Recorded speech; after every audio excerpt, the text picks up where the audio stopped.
You Are a King. Now, time to meet our guest on Sounds of the 70s.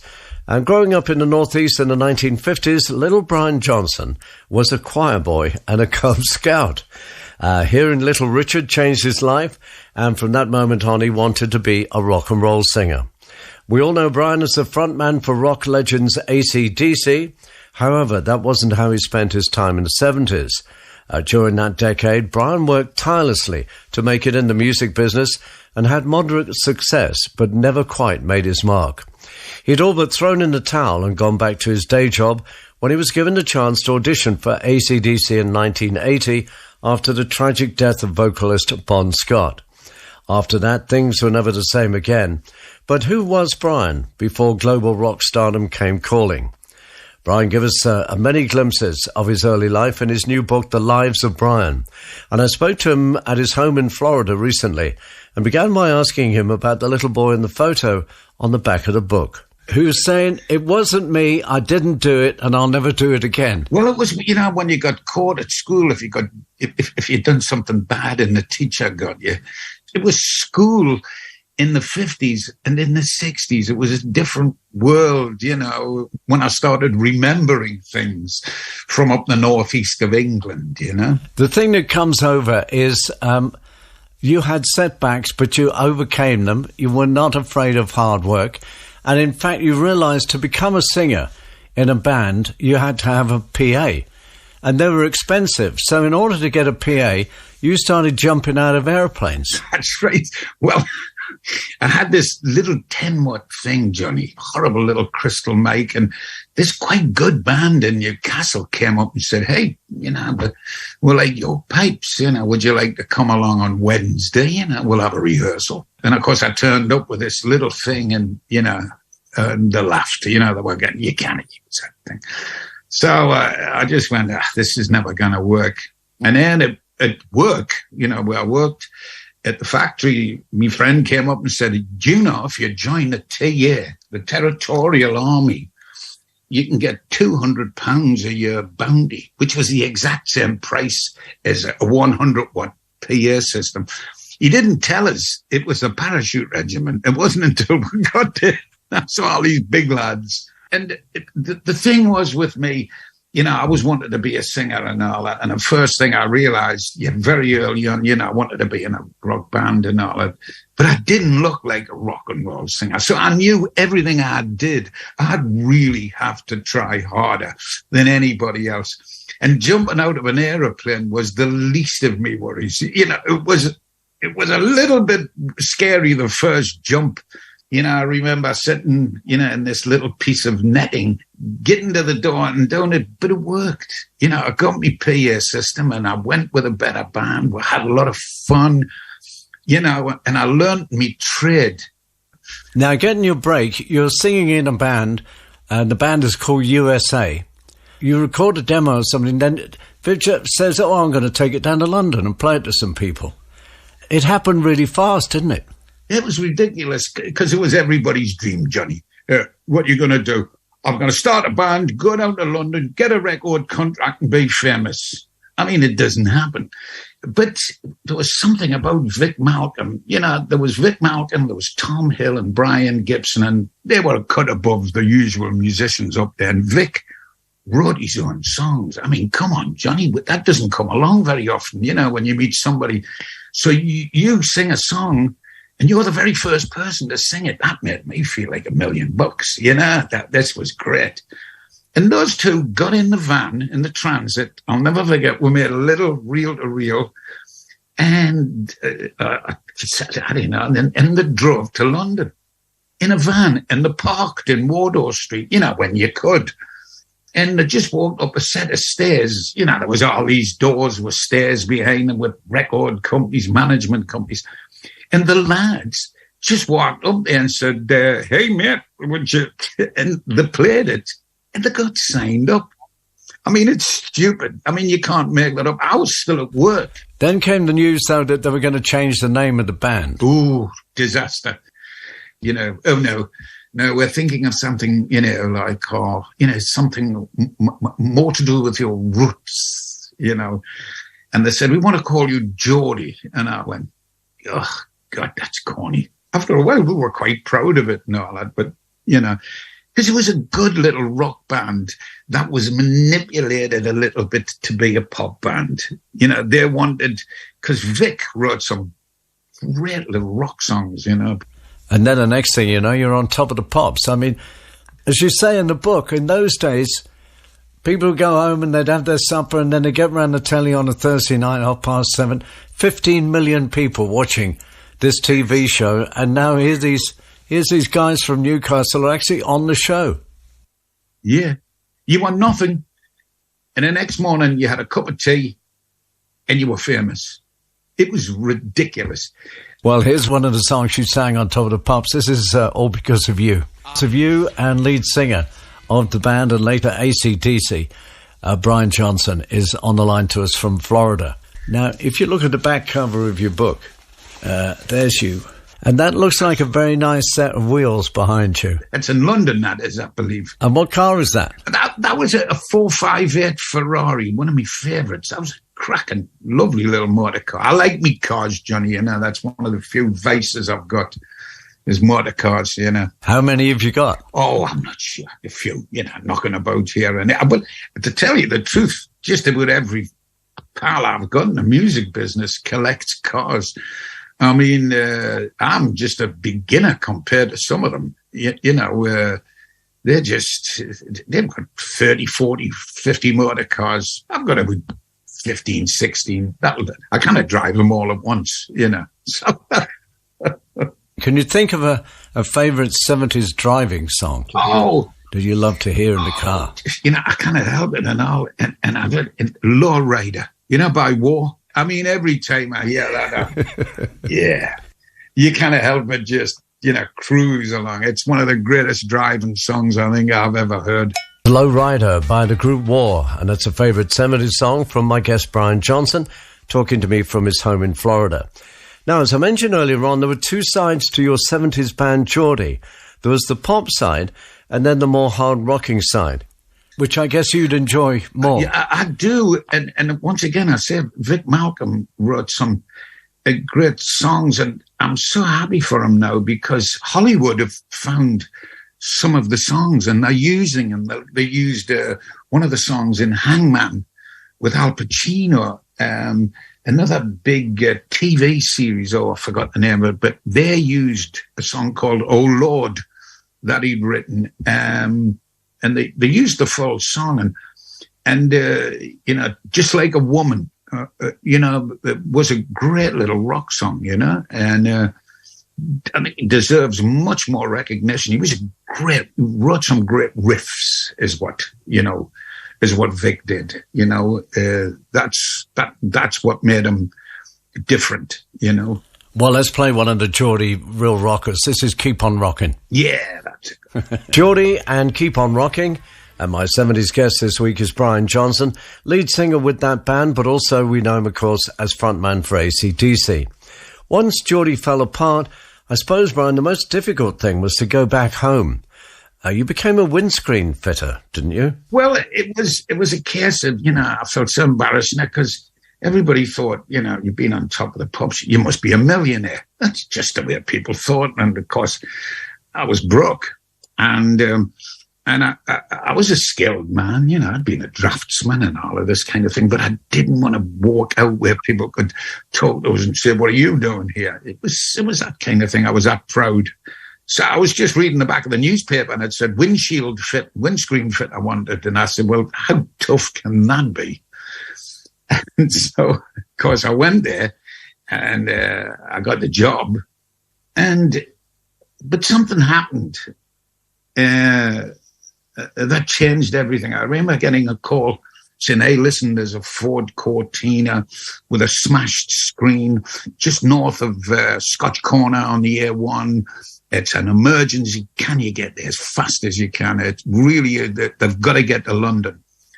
And I raced down in my little tranny van and got there, and there were two guys standing at the front of it who just looked different, the cut of that jib. You know, these guys weren't civilians. These were musicians, you know. And the guy said, there you are. He said, can you get this windshield in as fast as you can, kid? He said, we've got to be at Hammersmith Odeon by 9 o'clock. I mean, honestly, I said, I'll have it done 15 minutes. And he went, really? I went, no problem. Set to work, did me thing, got it out. I said, there you go, lads. I'm sorry, it's an extra £5 when I do it on the side of the road. And they went, there you go. And they gave us a big tip. And jumped in, and they were just pulling away, and it screeched to a halt. God. And I was just wiping my hands, and an arm came out the back window. Because there was two guys sitting in the back, you see, that I hadn't even looked at. And one had like a straw hat on. And a skinny little arm come out the window with a T-shirt. And he went, there you go, mate, thank you. It was Ian Jury. And he gave us an Ian Jury T-shirt. And I saw the car going down, and I just went, I wish I was in that car. They were off to London. They were going to the Hammersmith Odeon, and they were going to do a show. And it just gave us a big kick. You know, I went, yeah, I'm going to give it another crack. You know, I'm just not going to let it go at this. So, and that's when I started the second band, the Geordie 2, with some really good lads. And we started playing and all over the Northeast, and it was fantastic. I had a lot of fun. Well, the Geordie 2, hugely successful. You had a business fitting vinyl roofs on cars, also massively successful. So sometimes 1 or 2 gigs at night, and then at work at 9 in the morning, putting vinyl roofs on. And then a tragedy happened with the Australian band AC/DC, that their singer Bon Scott died. This is at the end of the decade. We're just nudging into 1980, really, here. Yes. And then suddenly your life changed in a dramatic way. It did. It was something so unexpected. You know, I was living with my mother and father again. You know, I was 32 years old. And right out of the blue,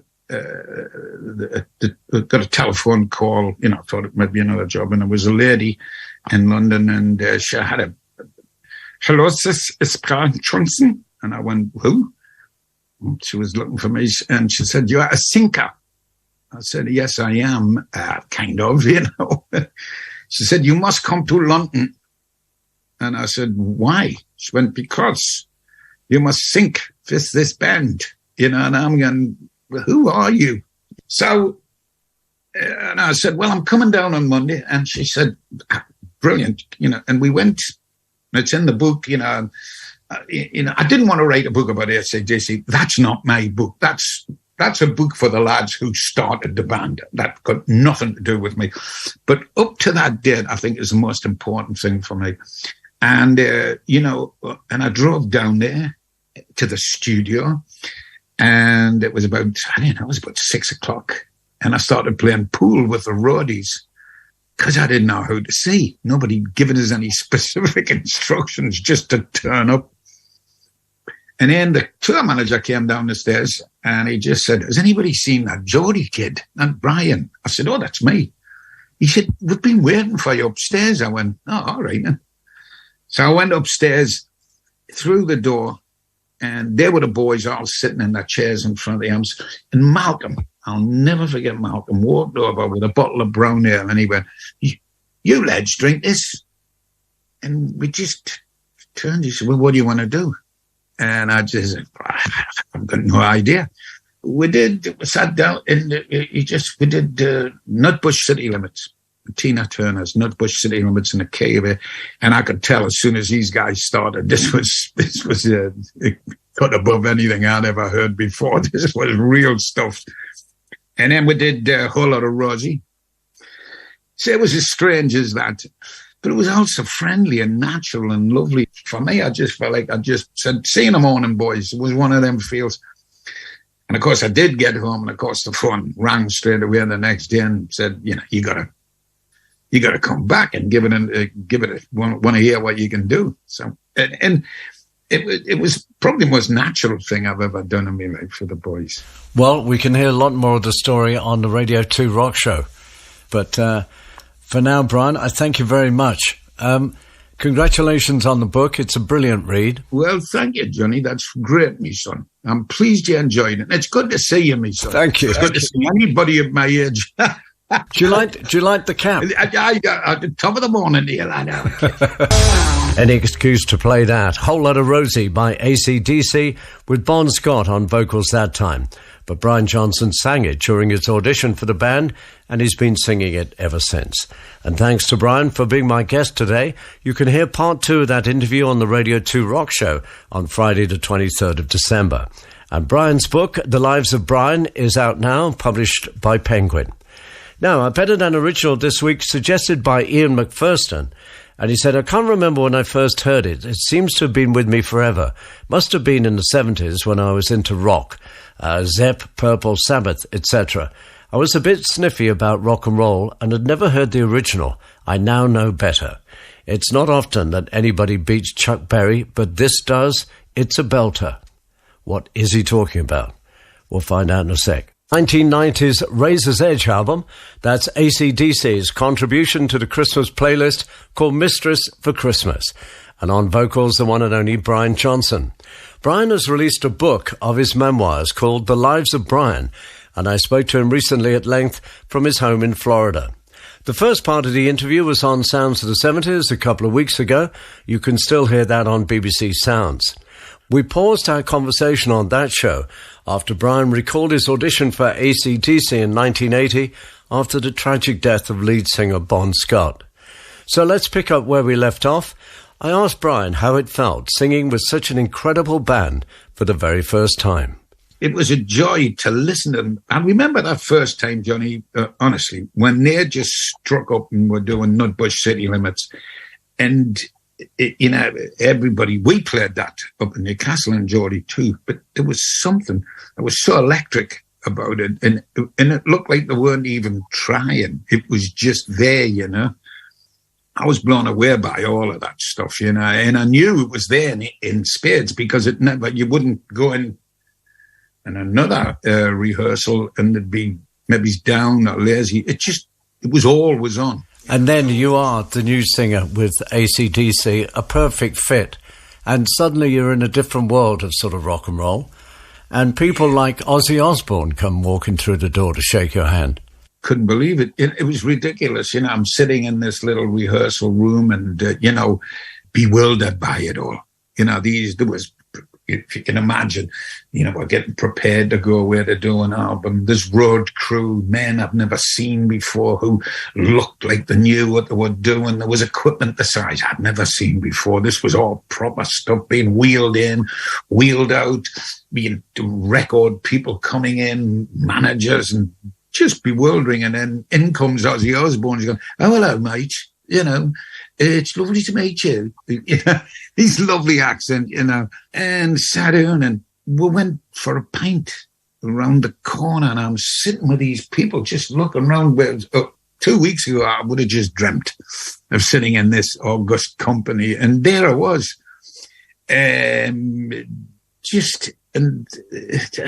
It's really hard to describe, that's why I had to write the book by hand, because I knew I wouldn't be able to type this kind of stuff out. So I had to write it by hand, and so it comes straight from the heart to the hand to the page. And even now, sometimes I have a bit of trouble. I'm not a man of many words. And so I have to be careful, the words I pick.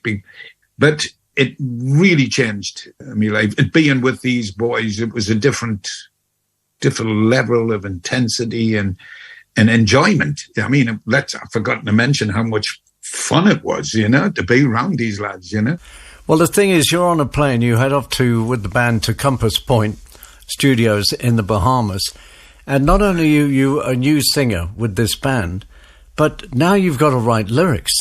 They give you a yellow legal pad and say, "Right, Brian, write some lyrics." Yeah, that was when it was like everything in my life. I never said no to anything. And when Mal said, "Can you write lyrics?" and I went, "Well, I'll give it a shot." and me and Angus, I think, in disagreement with one thing, he said, "I think we did Back in Black first." I said, "No, we shook me all night long. We did first." And he went, "Are you sure?" I said, "I think so." because I remember sitting there going, what am I going to do with this song? It was a long title, You Shook Me All Night Long. And I sat there and I went, okay, then what do I know about cars? That's a put it. And so the very first line, Malcolm left me a little cassette with a very basic, thing on. And I just thought, she was a fast machine. She kept her motor clean. She was the best damn woman that I ever done. And I just started writing and I didn't stop. And I don't know where it came from, honestly. And when I finished and I looked at it, it was a full sheet there. I just looked up and I went, thanks, mate. I don't know who I was talking to, but somebody had obviously been helping me shove that pen around the paper. And the next day I went up and sang it 2 or 3 takes just to, to get used to it. And I remember Mal and Ang came up and had a listen and they were going, oh, and it was like that. AC/DC and You Shook Me All Night Long, featuring the voice of our guest on the show, Brian Johnson. So there you are. You had to, there was huge pressure at night time of writing lyrics. And then you hit a writer's block one day. And was it Malcolm came and said, what's the matter, Brian? Because it was every day, here's another tip. And one day I just went, I can't think anything. And Mutt Langer had seen it in my eyes that I wasn't the usual jolly self or whatever it was. And he came to me little shack, me little thing. And he just said, everything all right? I said, yeah, I just kind of think. And he said, well, what's the title of the song? And I said, it's Hell's Bells. And he said, okay. I said, and that's a saying we use in Newcastle. It was always, if you hit your toe, you'd go, oh, Hell's Bells, So it was hard to think of it in, mysterious terms or something. And I couldn't think. And for the first time since we were there, the sun wasn't shining. It was awful. And I'd never been in a tropical storm before. Mutt was from South Africa. He'd seen some stuff, And then there was this almighty racket, and it sounded like a naval battle out at sea. These booming. And then it started to rain like I've never seen before. It was a it just came straight down. I went, whoa. I said, what did you call that? He said, rolling thunder. I went, what's that? Rolling thunder. Pouring rain, and then the wind picked up. Like, that in tropical storms, it was like a hurricane. It just went blowing across. The trees were down on it. It's coming on like a hurricane. And the white lightning flashing. Then the lightning started across the sky. I'm only young and I'm going to die. And I wrote the first weather report in a song. And that's what it was. It was what happened. And then Mutt just turned around and he said, you're on your way. Yeah, he said, that's it. Off you go. And it's strange and it's true and it was wonderful and daft at the same time. But I'd never experienced anything like tropical, it's not, I do now, where I live. But at the time it was a scary thing. That's Hell's Bells from AC/DC's multi-million selling Back in Black album, inspired by a tropical storm in the Bahamas. Now, Brian Johnson is my guest on this special edition of the Radio 2 Rock Show. Brian, we've been talking about your recording with AC/DC in 1980. What about the first live show? What was that like? I remember the first gig we did was in Namur in Belgium. And it was one of them small 2,000-seat Euro buildings, like the NEC. Just horrible. Just awful places. And really it was just to get together with the boys and try the new songs and, for me to get the grips with some of the old ones like Bad Boy Boogie and Shut Down in Flames, songs, that I hadn't done with them yet. So there was a flurry of rehearsals and, of course, I was as nervous as you tick, if fans of Bon and the band were, kind of legend. Even I didn't realize it was that strong. I'll never forget, the manager coming in saying, right, lads, stop. You're not going on at 8:30. There's an extra 3,000 people showing up. So what to do is with these new buildings, we just open up the walls. We just push the walls back and we get more people in. So we waited for about another 25, 30 minutes till some more. It was word of mouth then. And I know it's hard for people to understand. There was no mobile phones. There was nothing. How it happened, it was just one of the magic things of the past. We got in and I'm looking around, looking at the boys, and there was Mal and Anne, and they weren't worried at all. They were just, here's me trying to remember the words, and, going, God almighty. Finally, they said, right, go on in, and I'll never forget, I went through the side of the stage, a bit like jumping out of a plane for the first time, without a parachute. And I went out there and there was just signs, everybody had signs of R.I.P. Bon, we love you. And then right in the middle, there was welcome, Brian, good luck. And that just settled me down.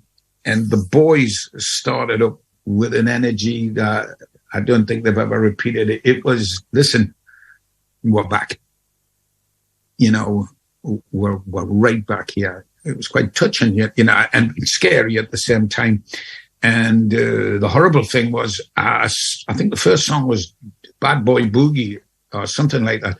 And I sang the words to something else. And then we sang the Shut Down in Flames, which is the words I sang for Bad Boy Boogie, which I sang again, and nobody noticed. It was that loud. That's Shot Down in Flames from AC/DC, with Brian singing the right words this time. That was recorded live at River Plate, Argentina in 2009. And Brian, it's almost time to go, but before we do, just remind us of what happened when you found out you'd been given the AC/DC job back in 1980 because you thought the job had gone to someone else. I remember when Malcolm phoned me, to tell me if I wanted to, I was at my mum and dad's, and it was my dad's birthday, and I bought him a bottle of whiskey, but he wasn't in. Neither was my mother.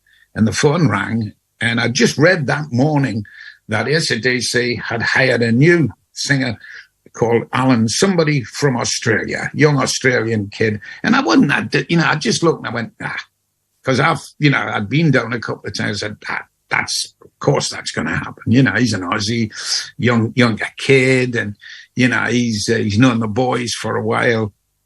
And then when the phone rang and Mal said, well, he said, you want to come and do the album? And I went, what? I said, you've already got a singer. He went, nah, no way.